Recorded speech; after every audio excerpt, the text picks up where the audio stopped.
Assalamualaikum warahmatullahi wabarakatuh. Perkenalkan, nama saya Afrul Putra Damandana dengan NIM akhir 114 dari Angkatan 2023 Fakultas Hukum.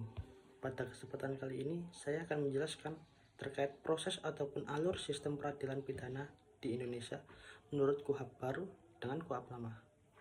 Maka dari itu, sebelum kita lanjut ke proses ataupun alur sistemnya, izinkan saya untuk menjelaskan terkait pengertian sistem peradilan pidana terlebih dahulu.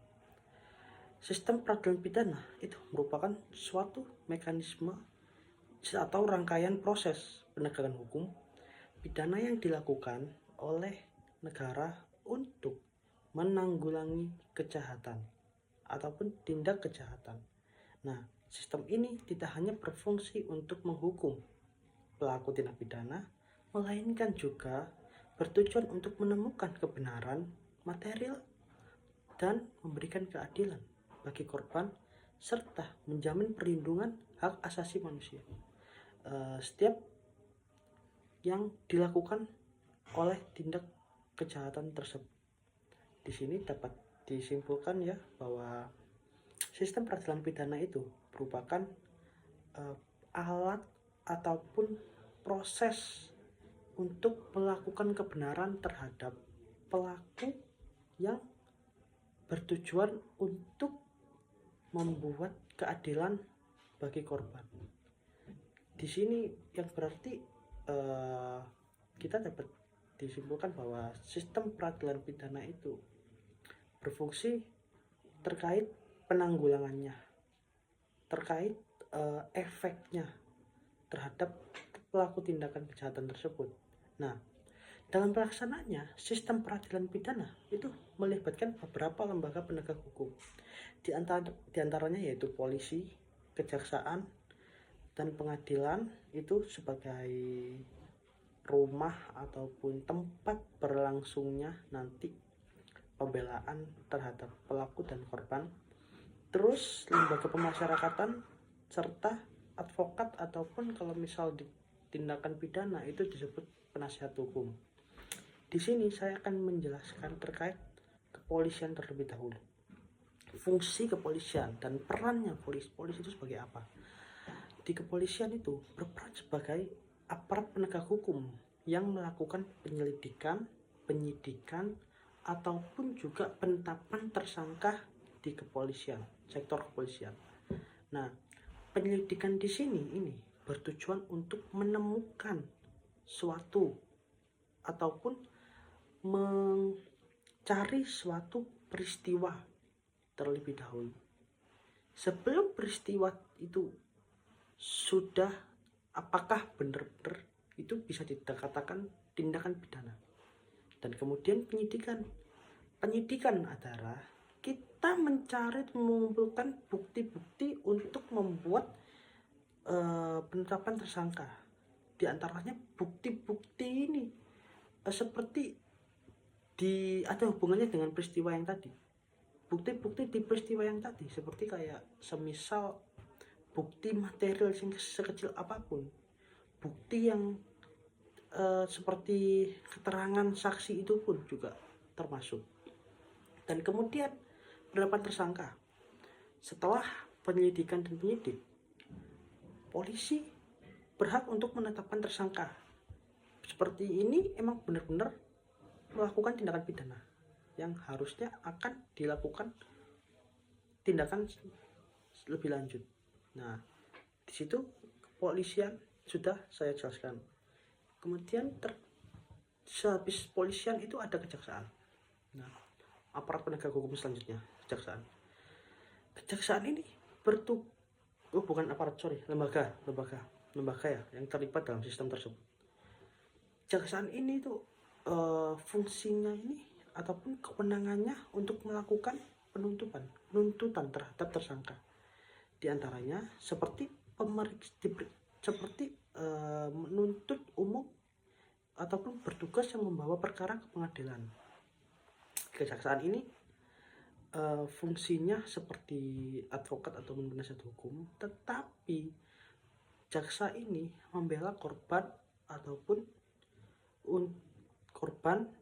dan melanjutkan terkait tindakannya yang dilakukan si pelaku itu ke pengadilan. Nah, kewenangan dari kejaksaan ini, dia ini menuntut terkait pelaku yang dilakukan oleh kejahatan tindakan ini untuk menghukum dan dibawa pengadilan agar berjalan dengan sistem peradilan yang ada di Indonesia seperti itu gitu.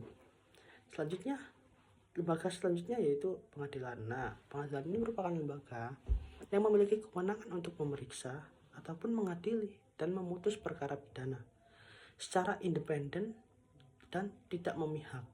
Pengadilan di sini artiannya ini, dia itu tidak memihak siapa-siapa, entah itu pelaku, korban, itu tidak ada pihak oleh pengadilan. Di sini pengadilan bertugas hanya untuk menengahi terkait perkara tersebut, entah itu di pelaku ataupun korban. Seperti itu. Pengadilan itu banyak ya aparat yang ada di sana, seperti contohnya hakim. Itu hakim pasti itu hakim itu menengahi, bukan langsung membela siapa yang benar maupun salah gitu. Selanjutnya itu lembaga pemasyarakatan. Lembaga pemasyarakatan tersebut berfungsi sebagai tempat pelaksanaan pidana bagi orang yang terpidana ataupun yang telah dijatuhi vonis ataupun sanksi hukuman di pengadilan. Nah, di sini penetapan vonis tersangka dari pengadilan itu, setelah divonis berapa tahun penjara, itu pasti langsung dilimpahkan oleh di lembaga pemasyarakatan, karena kewenangannya itu emang lembaga pemasyarakatan terkait vonis hukuman tersebut. Selanjutnya advokat ataupun penasihat hukum. Di sini advokat berperan memberikan bantuan hukum kepada si pelaku terkait, bukan membela sih, lebih tepatnya itu meringankan lah. Membela juga oke, tapi menurut saya itu meringankan terkait tindakan kejahatan yang sudah telah dilakukannya, seperti itu. Adapun terkait dasar hukum pada yang sudah saya jelaskan tadi itu beraneka ya, mulai dari yang kepolisian tadi itu UU nomor 2 tahun 2002 tentang kepolisian, dan yang kejaksaan itu UU nomor 16 tahun 2004 terkait kejaksaan. Nah, yang selanjutnya di pengadilan itu yang sudah saya sebutkan terkait hakim itu UU nomor 48 tahun 2009 tentang kekuasaan dan kehakiman. Nah, di sini saya sudah menjelaskan terkait pengertian sistem peradilan pidana tersebut. Maka saya akan melanjutkan tujuan. Apa tujuan dari sistem peradilan pidana tersebut? Sistem peradilan pidana ini memiliki beberapa tujuan yang sangat penting yang berkaitan dengan penegakan hukum dan perlindungan masyarakat, yaitu untuk melaksanakan pada proses berperkara seperti yang sudah saya sebutkan tadi. Nah, pertama-tama saya akan menjelaskan terkait tujuan peradilan pidana tersebut. Nah, yang pertama itu ada sistem peradilan pidana bertujuan untuk menegakkan hukum pidana dengan cara memproses setiap pelanggaran hukum melalui prosedur yang telah ditentukan oleh perundang-undangan ya. Yang saya sebutkan tadi itu nanti prosesnya itu sudah ditetapkan oleh perundang-undangan. Prosesnya seperti apa, nanti mekanisme seperti apa, ini akan saya selanjutkan terlebih dahulu. Terus yang kedua, sistem peradilan pidana juga bertujuan melindungi hak asasi manusia bagi pihak korban maupun bagi pihak tersangka ataupun terdakwa. Dalam proses pidana tersebut, setiap orang itu memiliki hak-hak dan hukuman yang harus dihormati oleh aparat penegak hukum. Nah, yang ketiga, sistem ini bertujuan untuk memberikan keadilan bagi korban dengan memastikan bahwa pelaku tindak kejahatan ataupun tindak pidana dapat dimintai pertanggungjawaban atas perbuatan yang sudah dilakukannya. Yang keempat, sistem peradilan pidana bertujuan menjaga ketertiban dan keamanan masyarakat, karena penegakan hukum yang sangat efektif dapat memberikan efek jerah bagi pelaku kejahatan serta mencegah terjadinya pidana di masa yang akan datang. Kenapa saya sebut itu sangat efektif? Karena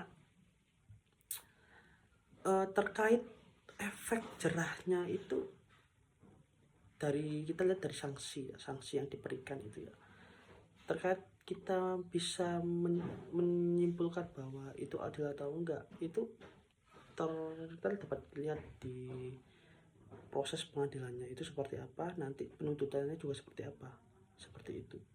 Nah, di sini dapat saya simpulkan bahwa dasar hukum yang akan saya ambil di sini yaitu UU nomor 39 tahun 1999 tentang hak asasi manusia, karena di tujuannya itu mencakup meliputi perlindungan hak asasi manusia baik maupun pelaku ataupun korban. Dan yang ketiga, dasar hukum sistem peradilan pidana. Nah, di sini saya akan merangkum semua terkait dasar hukumnya itu seperti apa. Tetapi saya akan membedakan terkait dasar hukumnya ya dari KUHP lama dan KUHP baru. Sekarang saya akan menjelaskan terkait KUHP lama. KUHP lama diatur dalam Undang-Undang Nomor 8 Tahun 1981 tentang Kitab Undang-Undang Hukum Acara Pidana yang menggantikan hukum acara pidana kolonial yang sebelumnya diatur dalam HR. Dan KUHP ini memberikan pengaturan yang lebih modern mengenai proses penegakan hukum pidana serta memberikan perlindungan terhadap hak-hak tersangka dan terdakwa. Nah, dari KUHP lama sudah saya jelaskan. Sekarang kita berpindah ke KUHP baru. KUHP baru, seiring perkembangan ini, masyarakat pemerintah merancang pembaruan hukum acara pidana melalui rancangan KUHP. Pembaruan ini bertujuan untuk memperbaiki berbagai kelemahan yang saya jelaskan tadi. Kelemahan dari KUHP lama direvisi oleh KUHP baru dengan terkait perlindungan hak asasi manusia dan pengawasan terhadap aparat penegak hukumnya. Di KUHP baru kita memperkenalkan jenis mekanismenya yang lebih kuat, seperti adanya hakim pemeriksa pendahuluan. Ini saya spoiler sedikit ya di nanti proses alurnya itu. Nah, dan dasar hukum dari KUHP baru ini terkait ada suatu dasar hukumnya di UU nomor 48 tahun 2009 tentang kekuasaan kehakiman.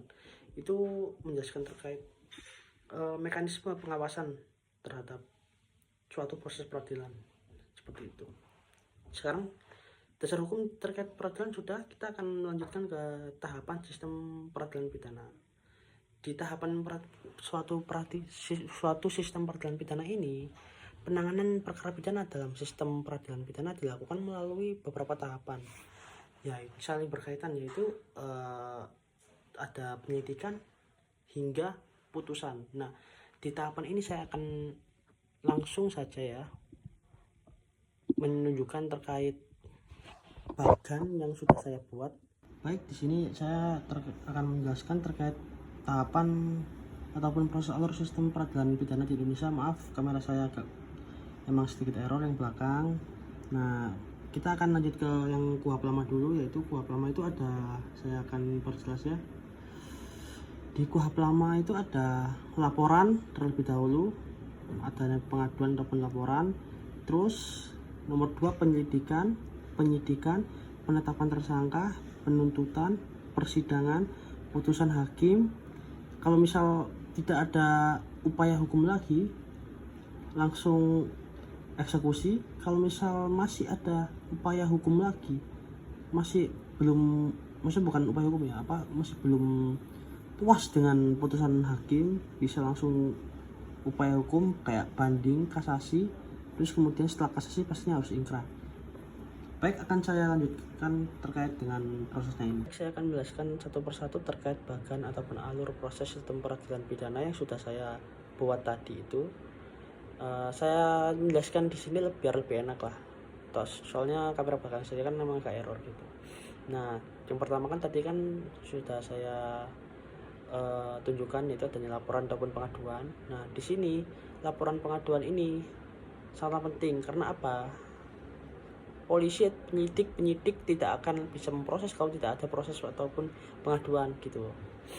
laporan tersebut itu menjadi kunci jalan awal langkah masuk ataupun pintu sebagai proses terjadinya proses peradilan tersebut. Nah, di sini adanya laporan tersebut itu berfungsi terkait awal dari pelaksanaan proses, awal dari semua pelaksanaan terkait penyidikan, penuntutan tersebut. Nah, selanjutnya setelah ada laporan ataupun pengaduan, langsung berpindah ke penyelidikan.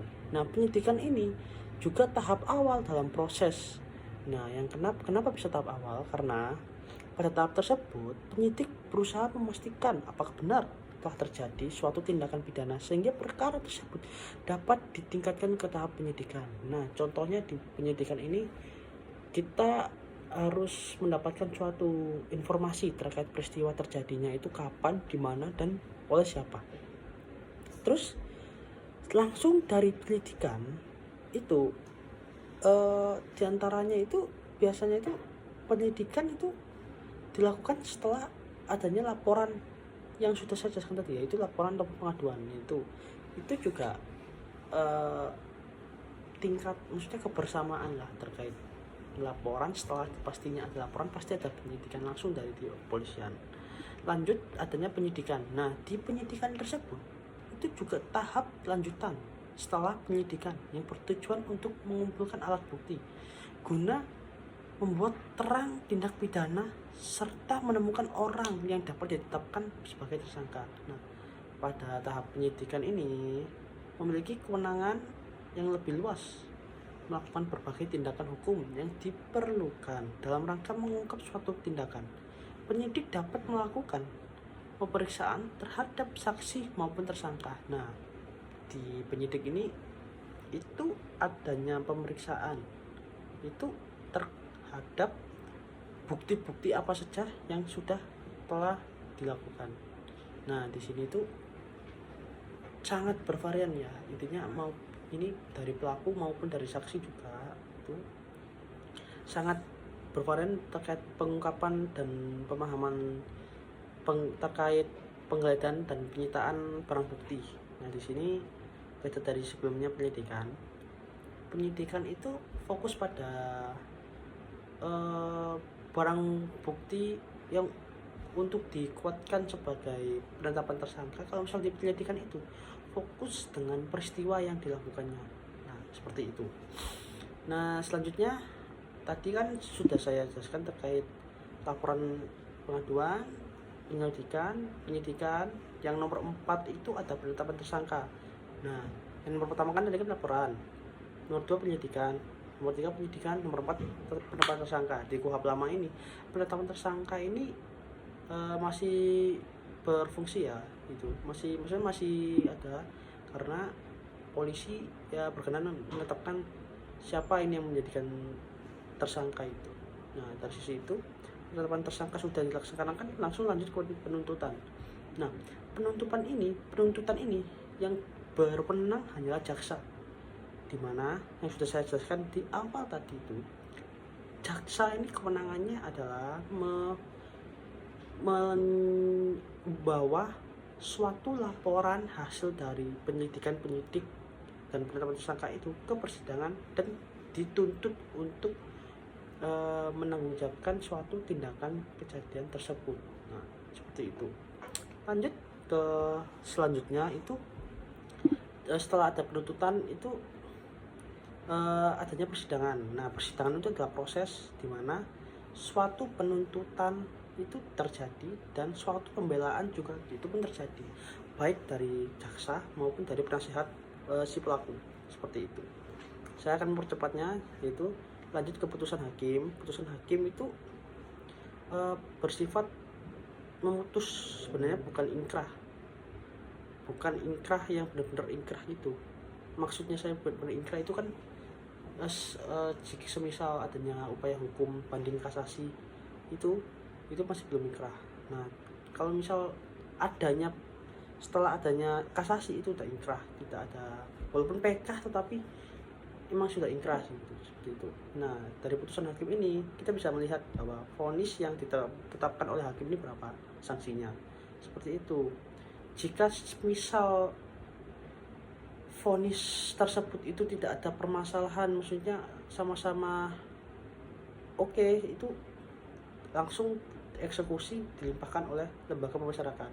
Jika putusan hakim tersebut itu masih ada kayak ini, kayak ada upaya lah seperti itu, upaya terkait upaya hukumnya, maksudnya kayak mempertahankan, memperjelaskan terkait ini kayaknya nggak gini, gitu, itu langsung bisa diberikan ke banding kasasi seperti itu.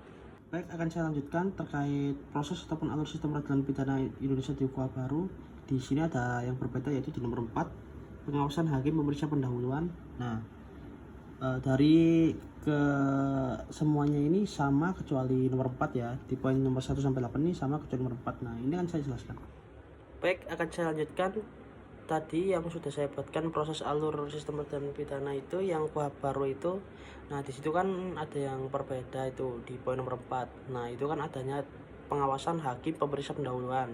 Kalau misal di KUHP lama itu kan penetapan tersangka, tapi kalau di KUHP baru itu di poin nomor 4 itu adanya pengawasan hakim pemeriksa pendahuluan. Nah, di sini akan saya jelaskan terkait perbedaannya. Nah, di KUHP baru itu dirancang itu untuk memperbaiki berbagai kelemahan yang terdapat dalam KUHP lama yang pastinya kan ya.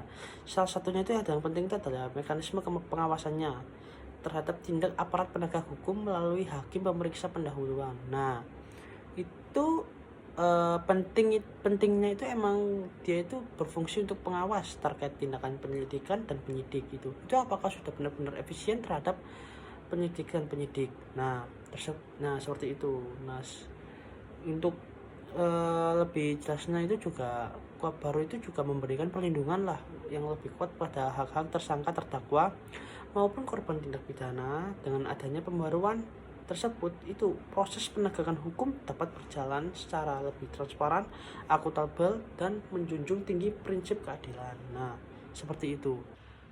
Baik, terima kasih sudah menonton video saya. Kurang lebihnya mohon maaf jika ada tingkah laku ataupun kalimat yang kurang berkenan. Selebihnya saya minta maaf. Wassalamualaikum warahmatullahi wabarakatuh.